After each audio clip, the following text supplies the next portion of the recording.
וגם אני פתאום רואה את הקולות. Dr. Phan, thank you so much for joining KOLOT. Thank you, Rabbi. My privilege and my honor.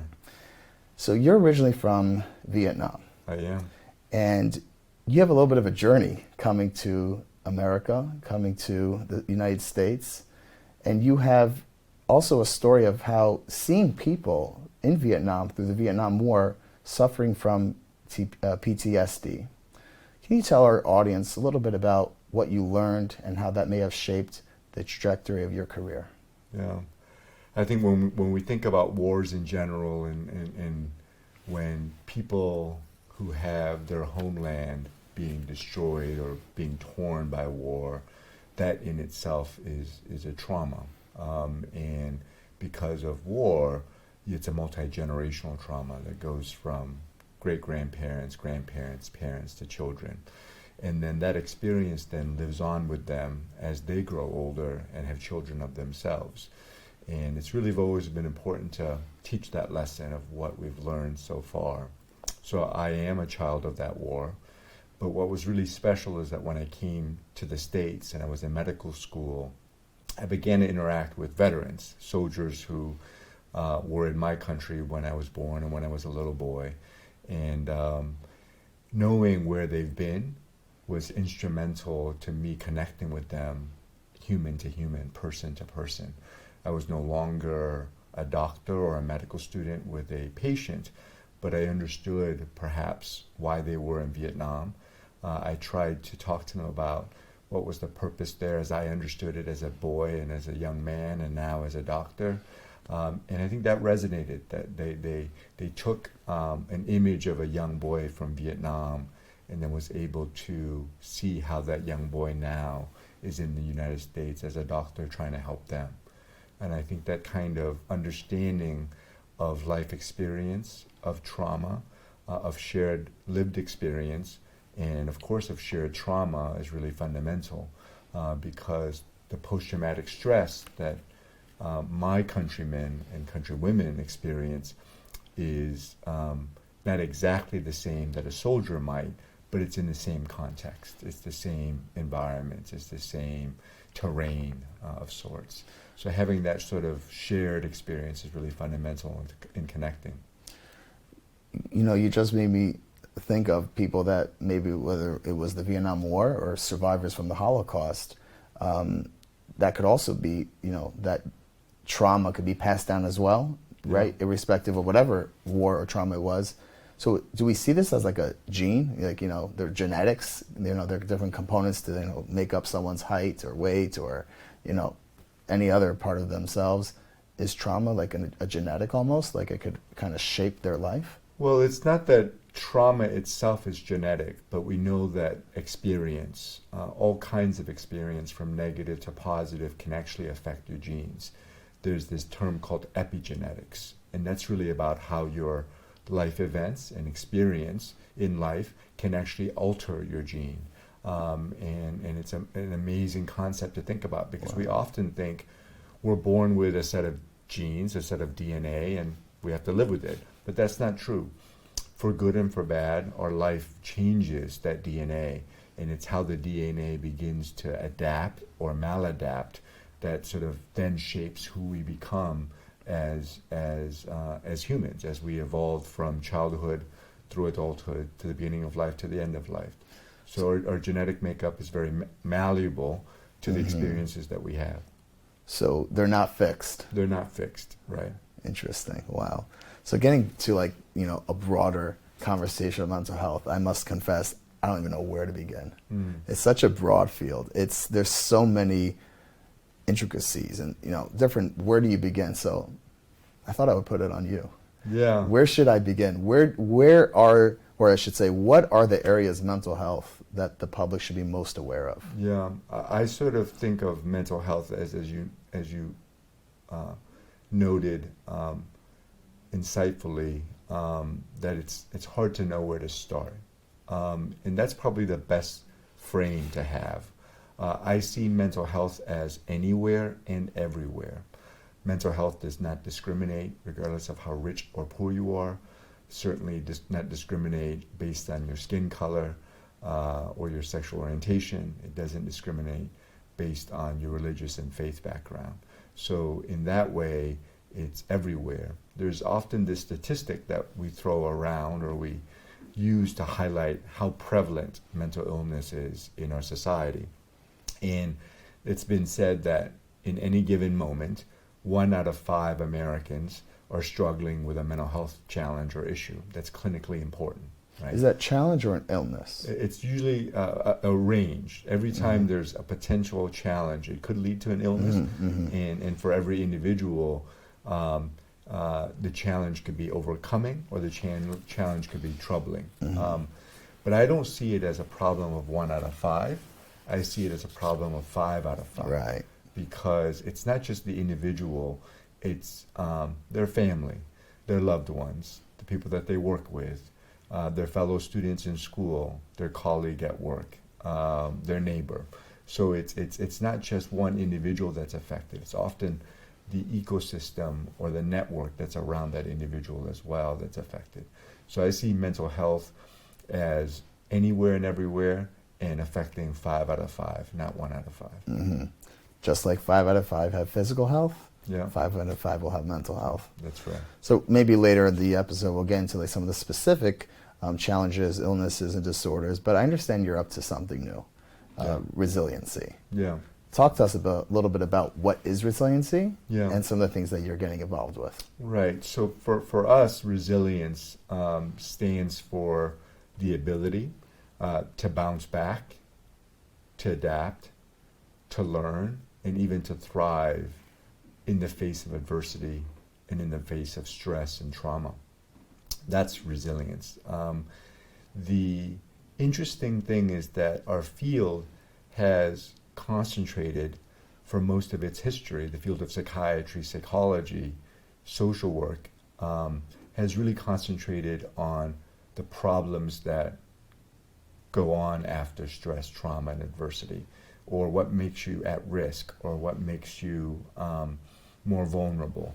What we haven't done much of a good job or spent much attention to is the opposite side of that, which is what makes someone strong.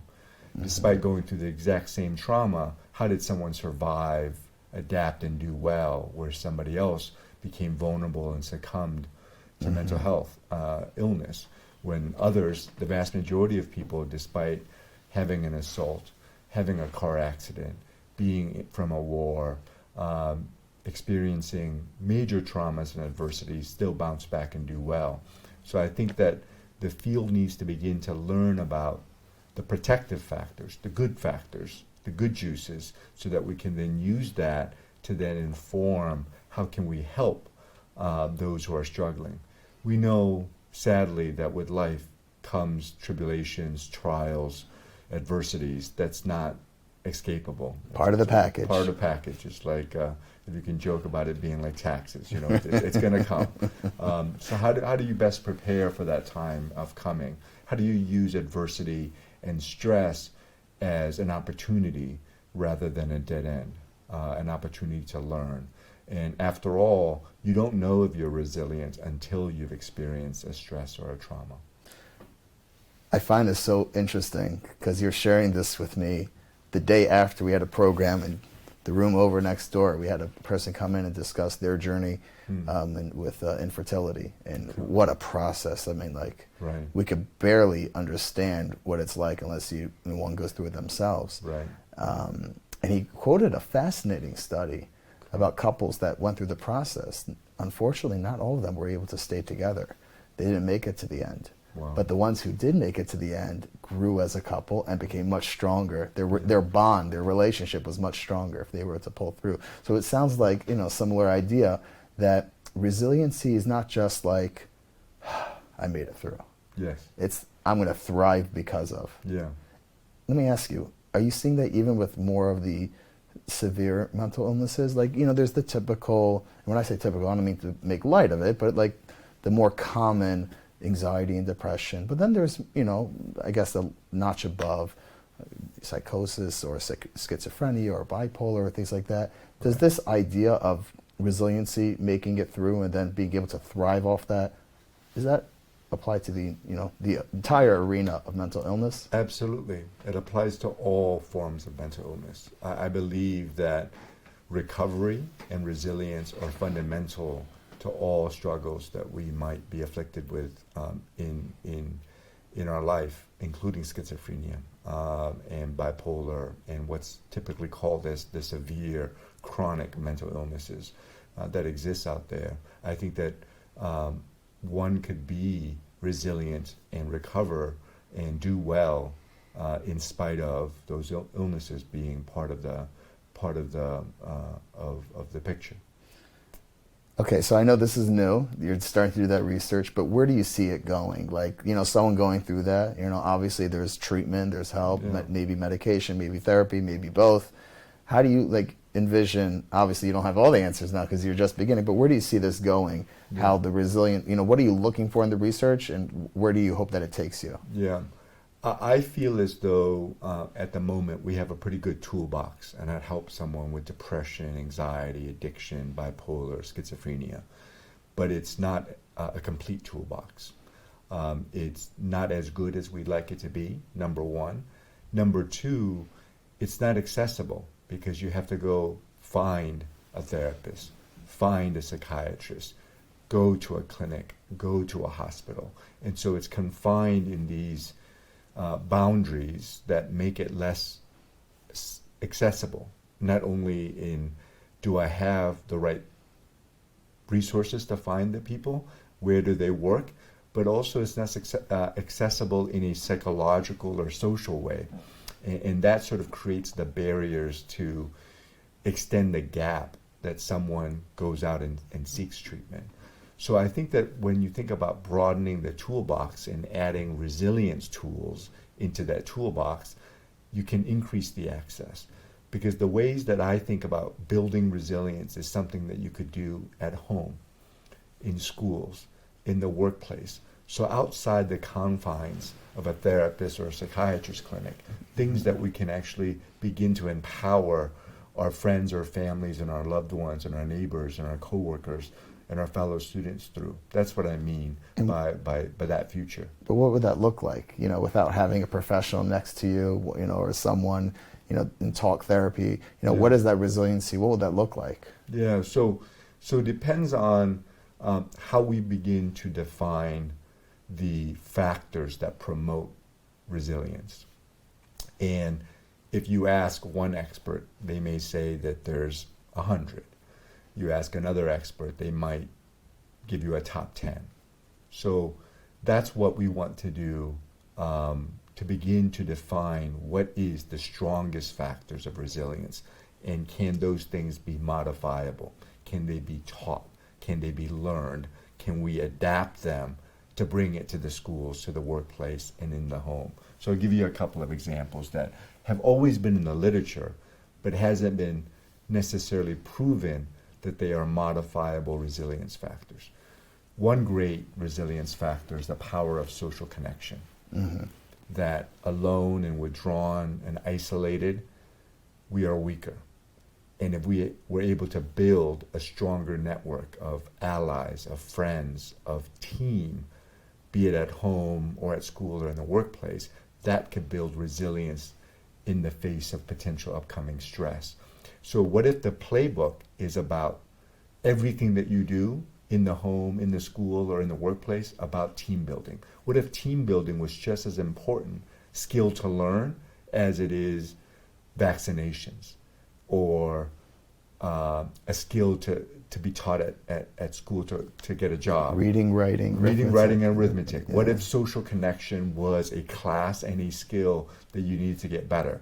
Knowing that social connection can come easily to some of the extroverts out there, and some who are more shy, it is harder, right? I mean, how do we begin to modify it so that social connection becomes part of our armor? That's just one. One can think about maybe faith and spirituality is another resilience factors that we've often relegated to outside of the schools, outside of the workplace, and if you're lucky, not in the home, right? Because spirituality is often taught in homes and in families. Mm-hmm. But we know that when someone is struggling, amongst the first people outside the family they go to is a rabbi, is a priest, is a religious leader that brings to them a context of Meaning. meaning, purpose, and reflection of how this problem and who you are is part of a much bigger picture. That sense of perspective taking through faith, through spirituality is such a resilience factor that we can also cultivate. And so that's just two examples. Just two. There are others. You can see how two becomes really intuitive. That maybe you get to 4, 5, 7, 8, 9, 10, and they continue to build this toolbox out. If we had 100 tools, that would be fantastic. I want us to maximize on what are the top 10, top 20 tools to add to this toolbox. Well, as we speak, we're right behind us is a complete set of the Schottenstein Talmud. So obviously religion will be something that we'll like. Well, that will definitely be in our toolbox. Can you give us one more, a third one? A third one would be perhaps the power of hope. We talked about that. Yeah, and in our private conversations and preparing for this conversation, I think that we often put hope into this box of psychological, something amorphous, something hard to be tangible. Theoretical, something maybe to talk about but not practice. But hope is really fundamental. We know great stories of hope of someone dying of cancer. Without hope, without the fundamental skill of hope, their lifespan is shortened. Whereas with hope, through a number of mechanisms, because of treatment, because of engagement, because of living the remaining days in a fulfilled life, the remaining days of that cancer patient is not only more happy, more joyous, but could actually extend their lifetime as well, despite a prognosis of cancer. So hope is so fundamental. What if it wasn't theoretical, but practical? What if hope was a skill that you can actually develop rather than something that you sort of cast aside as something psychological or theoretical? I think you even, in our previous conversation, went as far to say that it's not just psychological, but it's biology. Yeah. How is that? So one of the conundrums or challenges or puzzles that we have in the field is when you enroll somebody into a trial and you're taking on somebody who's depressed or anxious, and you randomize them whether they're going to get the medication that should work, or they're going to get a placebo, a sugar pill, to compare why the medication should work above and beyond the sugar pill. It turns out that depending on the trial, 20, 30, sometimes 40% of the people who got the sugar pill got better. And that phenomenon should not be discarded as fake, or that the person who entered that trial was not having a real illness to begin with. But there's a power to the placebo effect. And that's a lot about hope. That's a lot about self-agency. That's a lot about building a locus of control. And those are things that are in the sugar pill, but happens inside of you. So it's not the sugar pill that changed your biology. It's that your engagement in the treatment that changed your biology inside. And there's some great studies out there, very biological studies, that sort of say the placebo effect is governed by one of the most predominant and mysterious chemicals in our system, which is the opioid system. It's the same system where if you jog and you love running, endorphins are released and you feel good, and it keeps you going. At the same time, it's the very same substance that people fall addiction to, whether it's prescription pain medications or heroin. It's the same underlying chemical that relates to stress relief and at the same time happiness and joy. And so somehow, interestingly, the placebo effect is tied to the opioid system, this very really critical part of the neurochemical system of our brain and bodies. This is fascinating. I have to tell I hope it's fascinating, but I think that the more that our field, and certainly I and many others, have tied the mind and the brain together, biology to the issues. It enlightens the challenges to something that's much more tractable. I think that psychiatry and psychology and mental health is very special, very unique, very distinct. So I wouldn't compare it to liver disease. But there is something biological like liver disease. It just manifests in a very different way. You know, one of the things, at least for myself personally, that I find so fascinating about mental health is that it's like the only area of life that you can really never predict. If someone's very affluent, you could generally speaking tell. If someone's really tall, you know. If someone's really strong, you could kind of see how they're built. But when it comes to mental health, you'll never know until you speak to the guy. Yeah, you never know until you speak to the person unless they wear their emotions in their sleeves. Right. And most people who are struggling do not wear their emotion in their sleeve. If anything, they feel this sense of guilt and shame. So every day, every morning, they wake up and sort of say, let me put on my armor so I'm not going to show my emotions or my struggles, you know, so readily. Yeah, that's actually a great segue to my next question. Why do people feel that sense of shame or guilt, like almost as if it's their fault, when it's probably mostly, you know, 9 out of 10 times not their fault? Why do they feel that it is their fault? I think that it's multitude of factors. It's often been taught, and it's often been said as we were growing up from different sources, that when we go through stress, why can't you just pull yourself up from the bootstraps? Toughen up. Toughen up. Yeah. You'll get over it. This is just a phase. And so that's part of it. The second part of it is when you end up struggling, because mental health affects your ability to work, your ability to form relationships, your ability to do well in school. All those things, all those are markers of our own personal success. And all of a sudden now you've got something that interferes with your ability to be successful. And that does nothing but lower your self-esteem, right? And then sort of the third thing is oftentimes, more often than not, it doesn't get better. So you feel as though not only are you a failure in life, somehow you've continued to fail and continued to have this problem. And that constellation and the fact that we think of mental illness as something psychological, something about perhaps a weak will, that contributes to the shame and the guilt. So therefore, you don't voice it as much. But kind of like what I said earlier about the 5 out of 5, I think we are at a time, perhaps the first time in all of humankind, that my ability to talk to you about my emotions, or my child's emotions, or my friend's emotions, or my parents' emotions, is quite normal. Right. It is much more normal than it was before. Right. We never talked about our feelings. Wasn't done. When I was growing up. Right. It wasn't done. And even if we felt we grew up in a really supportive, loving family, you still didn't talk about your emotions. You know. It wasn't a thing. It wasn't a thing.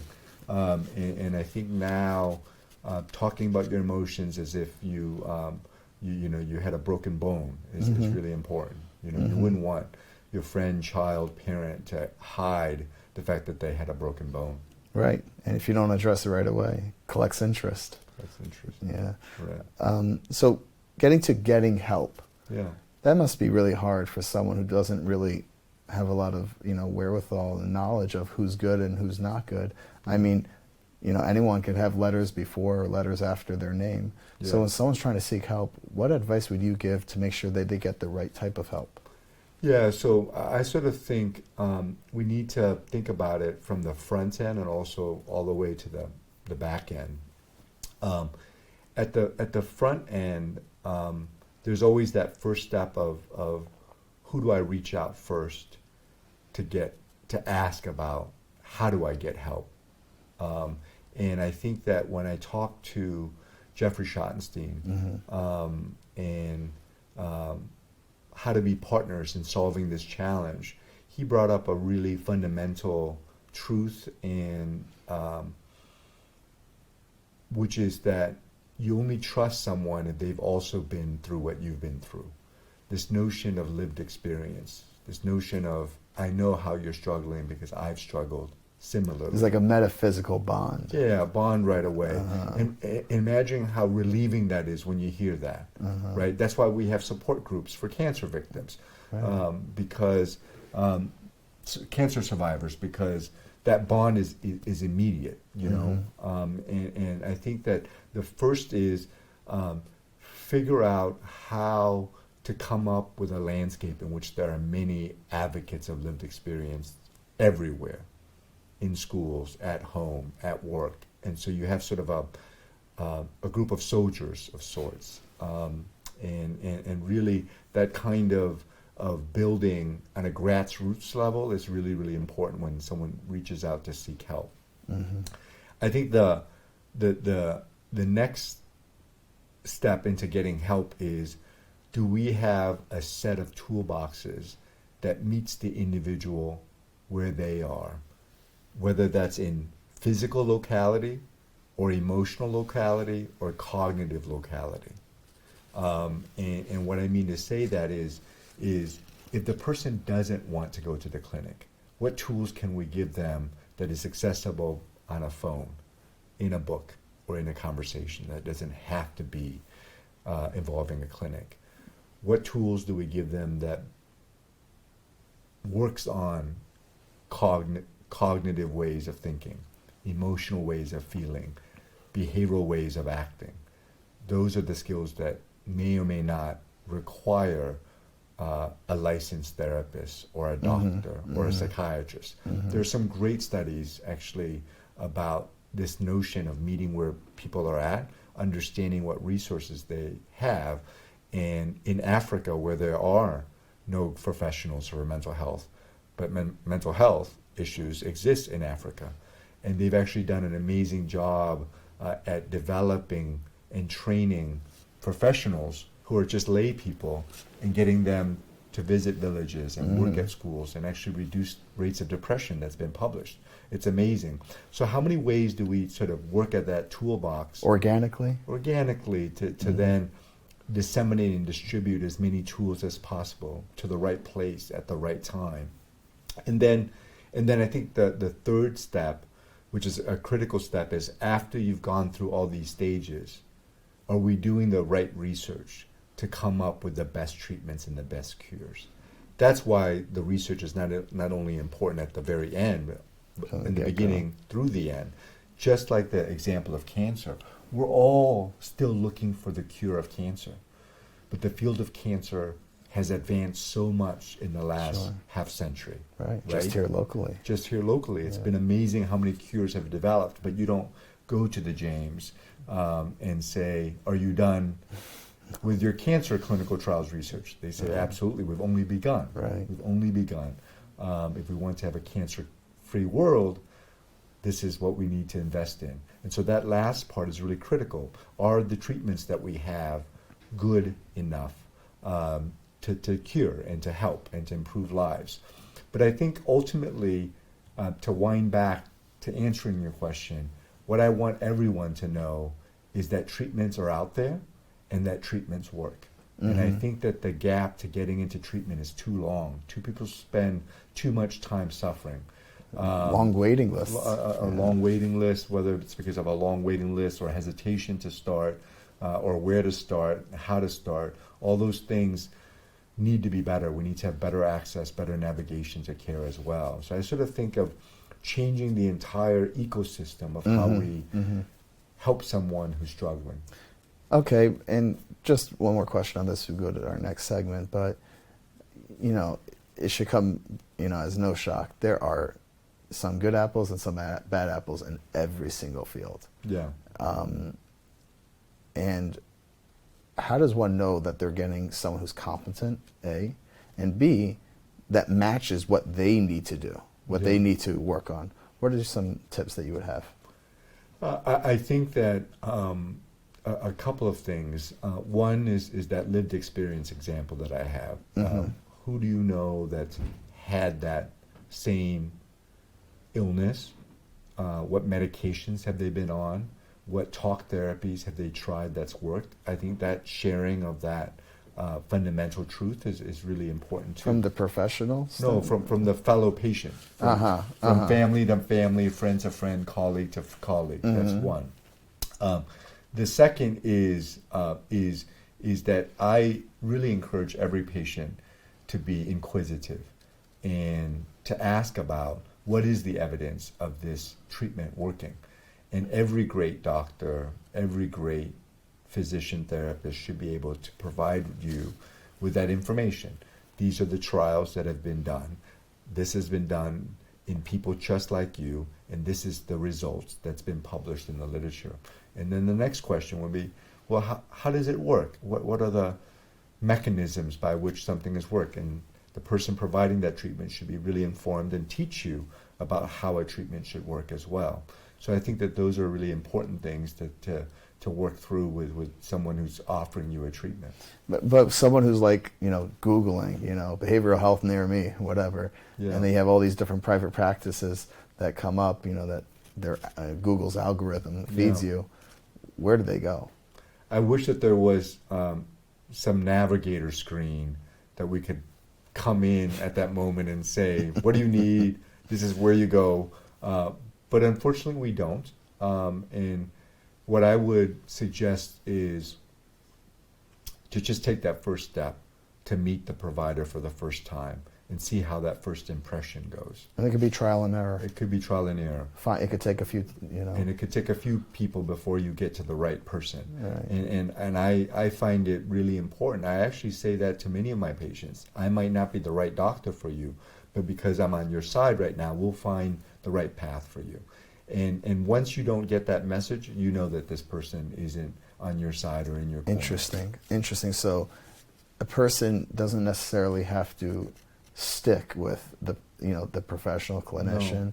They're allowed to try for a couple visits, whatever, and see if it's getting better or not. It's almost like dating, The most important thing I think that most of us would say is the relationship that you built on minute 1, hour 1, week 1 with your patient, and developing a trusting alliance with each other is really, really important. And that's probably the cornerstone of getting better, building that trust and that alliance. And it comes with trust, comes support. And hope. And over time, evidence that the trust is paid off. That not only am I trusting of this person, it turns out they've proven themselves to be trustworthy. I saw you on another interview where you said that a couple years ago it was 1 out of 5, and over the last 2 years it became 2 out of 5. Right. Right. How did that happen, and how do we change course? Yeah, it's great. Well, this is a pandemic like no other. I sort of see it as in a real important way. The virus and the pandemic, and then everything that followed because of the pandemic, affected everyone, everywhere. So it was a universal infection. Shared trauma? It was a shared trauma. So glad you brought that word up. It was a shared stress, shared adversity, shared trauma. And I think that made it a fundamental effect, because there's a contagion then, right? Because the trauma then begins to affect not only you as the individual, but like I was saying, 5 out of 5, it affects the people around you. So if you were strong, but I was weak, but I became weaker, my struggles became your struggles. If I, as a family member, developed COVID, got sick, and God forbid died, you as a family member felt that trauma. right? So that contagion effect of the virus and the toll that it took on us physically was there. In doing so, it took a toll on us psychologically because it fed into one of the major worries that we have as humans, which is the fear of uncertainty. That's probably the number one, if not, it's probably top three, if not the number one fears that we all have. We all love to predict our futures. We love to have control of what's going to happen next. The pandemic, robbed us of that. Totally. We didn't know, we were watching just things tick up and tick up, and we didn't know when it was going to end. And we saw people around us dying and going into the hospital. So that kind of fear just breeds this sense of uncertainty.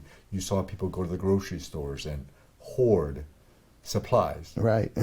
That's a basic stuff. Basic response to survival. Right. Right? Because you don't know what the future is going to bring. It's no different than war is coming.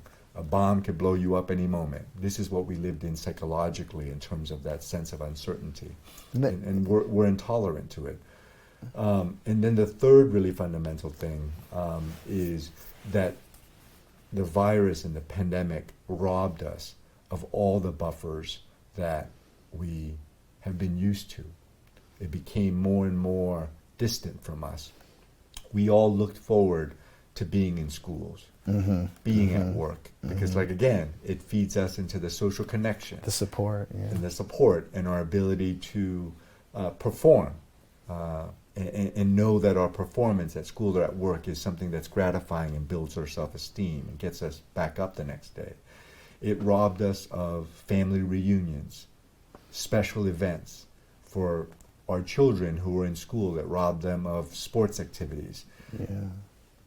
Things like the fall dance or the prom or graduating together. Yeah, sure. It robbed us all of those milestones and things that were part of our toolbox that buffered our stress throughout our lives. It took all of that from you. So there are these sort of physical, psychological, and lack of positive things that all together led to, I think, more people struggling with anxiety, depression, and addiction.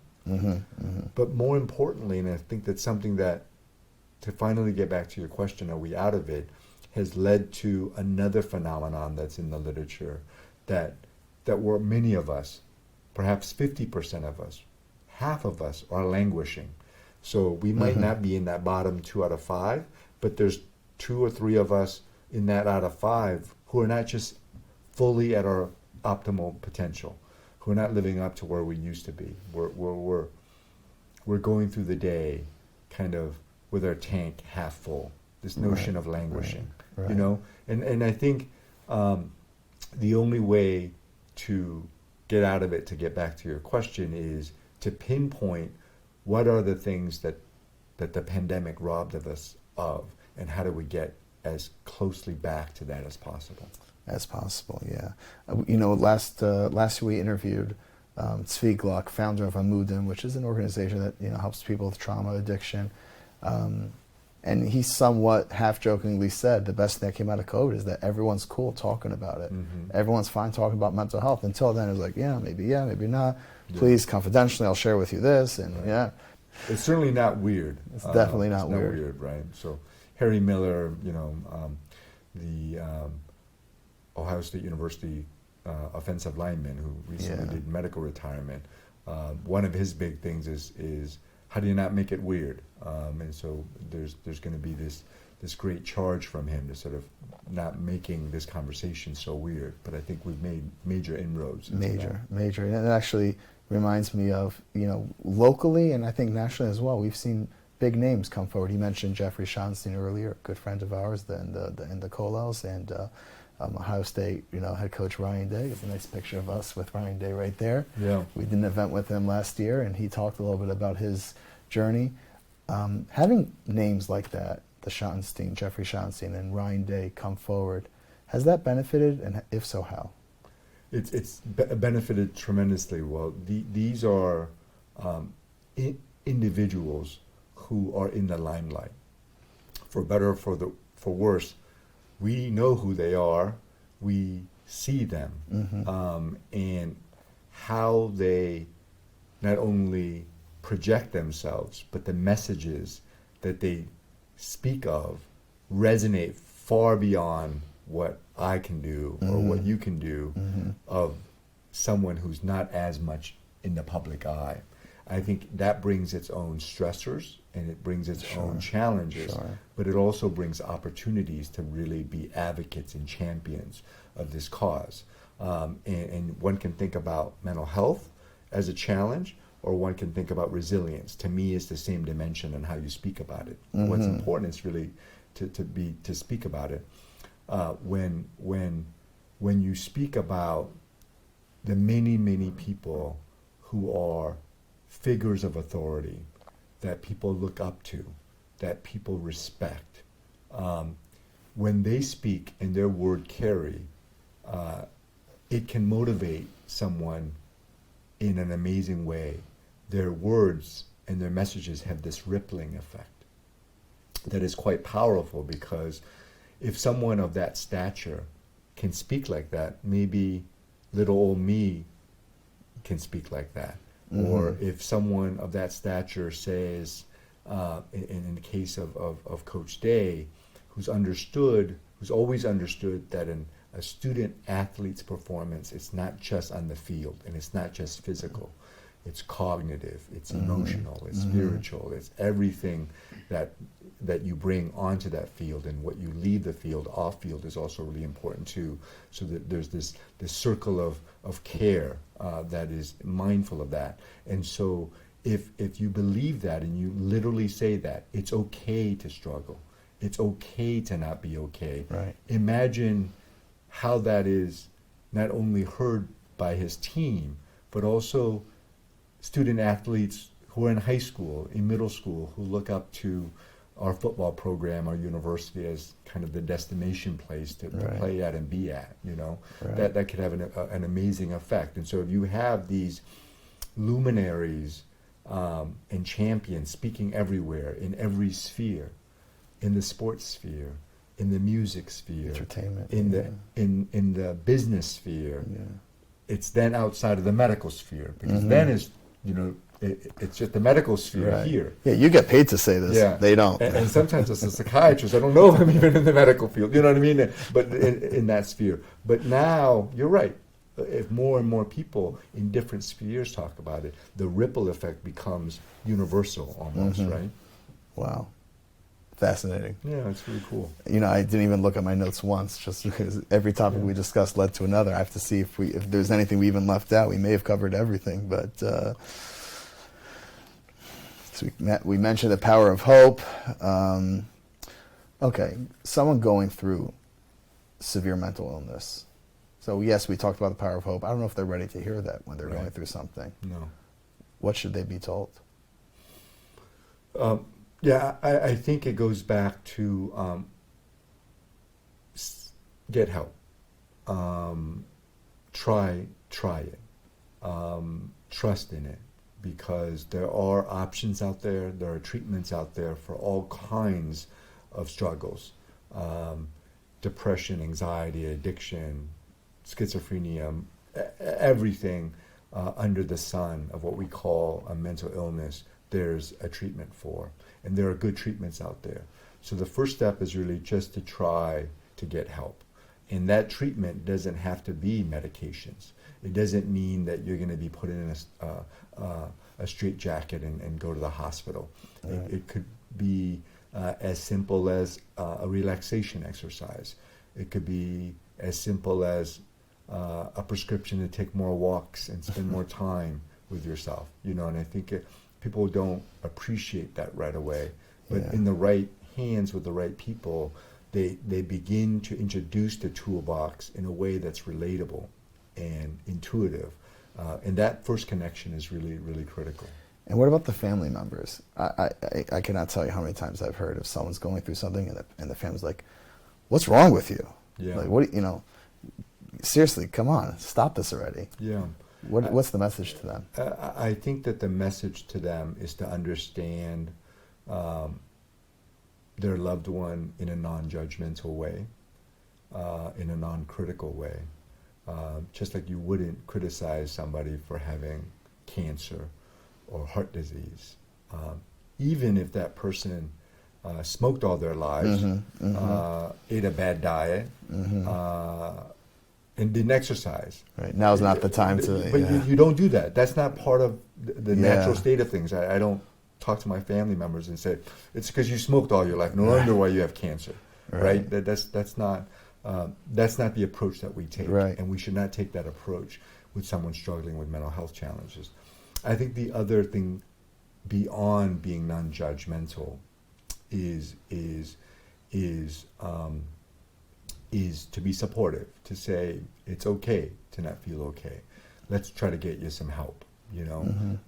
Let's not ignore this before it snowballs. And I think beyond that, I guess the third thing is just to be patient with the process. I think so many families are looking for a solution as quickly as possible because they see their loved one struggling, and there's nothing more than seeing Painful. your child in pain, or your child making bad decisions, or your parents in pain, or losing their way of thinking and changing their personality. There's nothing more struggling and disruptive like that. And because of that, we are often lulled into this sense that we want a fix right away. We want the process to go quicker. But I always try to remind people it takes a long time to get better. And it's in part because you didn't become depressed, anxious, or addicted overnight. Right. It was Slow and steady. slow and steady over time Right. that this person felt vulnerable. And it's going to take slow and steady over time to get back. somebody out, to get back, right. When you talked about the power of hope, that kind of makes me wonder about childhood. That's a loaded word, childhood, right? Can you just maybe in a snapshot tell us what the effects that parents could have on their children's mental health without even addressing their mental health? Just the the tone of the atmosphere. Yeah. It's really interesting. You brought that up in light of hope. And to me, another way to describe hope is to think about perspectives. And there are two ways to think about perspectives that I try to really convey early on. There's perspective in terms of different directions one can take, different directions one can think. The other thing about perspective is this perspective of time. The moment right now seems so important, or what just happened today seems so important. But if you look at the perspective of time, you realize that what's happening today is going to be minuscule 10 years later, 20 years later, 30 years later in time. Because this minute will have many, many minutes ahead of it.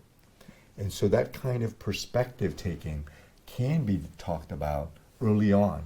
So when a child is struggling, don't close the window or narrow the path. Try to open their eyes to things can change. Things can get better. You can be hopeful, not because I tell you to be hopeful, but because there are different ways of thinking about this one problem or this one challenge.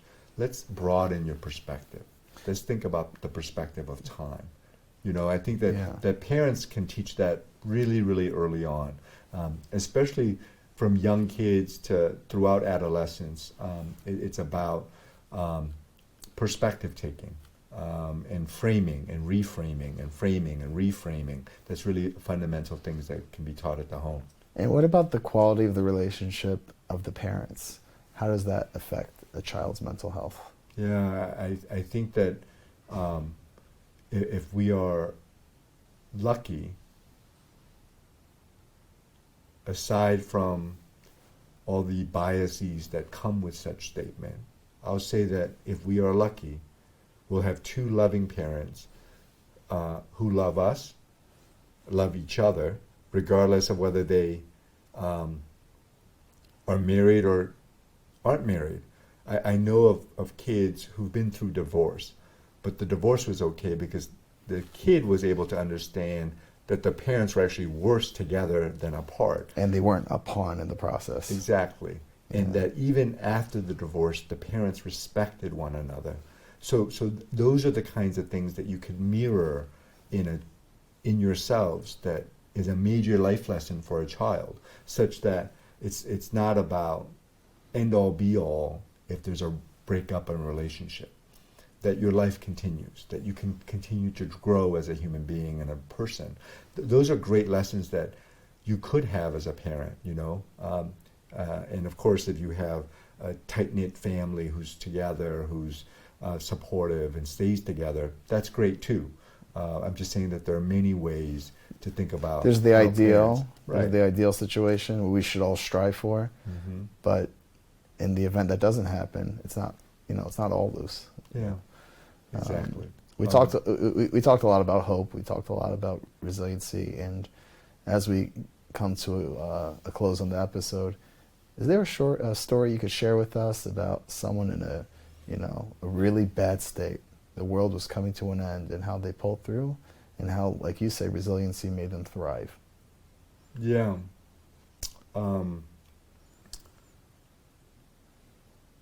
I have the privilege, and I'll go back to another point as well, of caring for people in the transition age, which I think is a remarkably important and challenging time, which is when a man and a woman becomes a young man and a young woman, leaves their teenage years and leaves their home and embarks out to college or to trade school.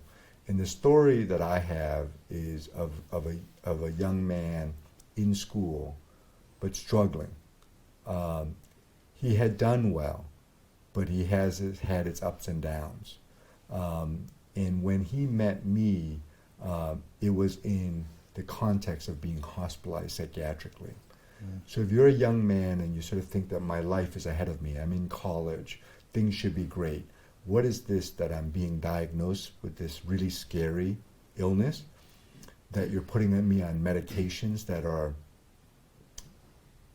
changing me chemically, but I can feel the medications that I'm taking?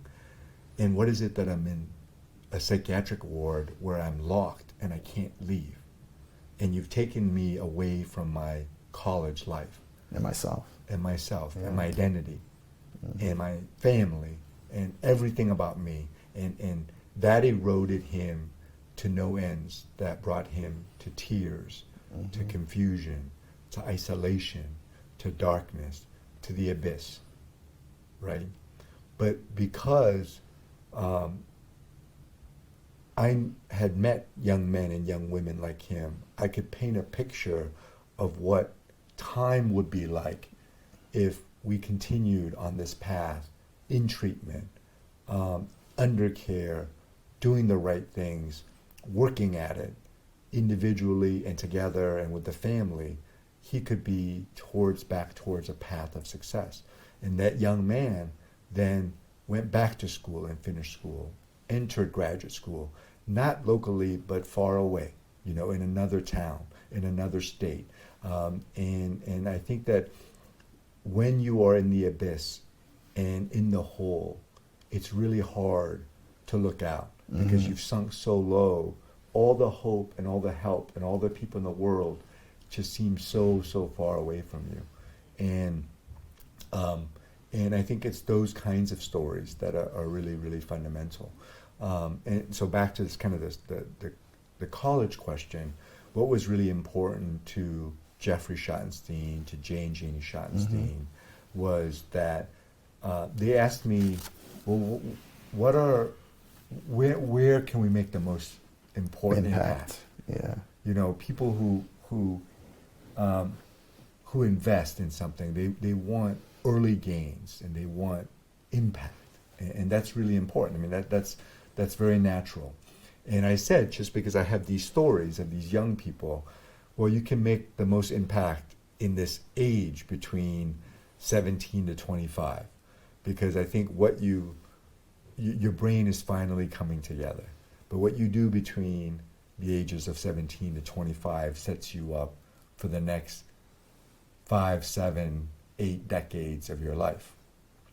And I think I said there are more people struggling at this age, and we can make a fundamental impact than at any other age. Of course, I'm biased because that's my area of work and that's where I really like to work. If I was a child psychiatrist, I would say similar things. The earlier we start, probably the better. And they could both be true. And they could both be true. But I do find this transition from leaving high school and leaving the nest to having to define yourself in relationships, in school, in work, is so, you're tested, in so many different ways. When you look at the history of psychiatry and all the psychoanalysts and all the theorists that went by, everyone talked about stages. So staging and stages are so important in life that we don't really pay attention to. I do believe in this stage of 17 to 25, 18 to 30 even, is really, really important. It could go as late as 30? I think you can go as late as 30. So those are still formidable years. Interesting. Remember, because the milestones that we've grown up in the last century are all being pushed. People are graduating, taking longer to graduate from college. It's true, right. People are getting married later. People are having their first child later. And those are just sort of quote unquote typical milestones. It's imagine all the other milestones, like how do you find out who you are to the core? Identity. What is your identity? Maybe that's all pushed as well. And they feed off each other. So when one gets pushed, Exactly. Interesting. Yeah, and a remarkable fundamental question: what did COVID do to that stage and that aging? Oh, wow. Did it set us back? Did it make us more mature or more immature? Yeah, I did a lot of things. Yeah, it did a lot of things, right? But that's. I think also we learned in COVID that physical health can't go without mental health. And I know so many people through quarantine just went crazy. Yeah. And you don't want to put someone else at risk either. Yeah. So finding how to make that balance was something that everyone learned. But wow, this was a great conversation. I really very much appreciate you coming out here. My honor and my privilege. I have one question that I didn't put on here on purpose, and that is, when do we get to meet again? Oh, anytime. I'm always, just like you are, Rabbi, always here to spread the good message. I think that's part of what I do, is spreading the message.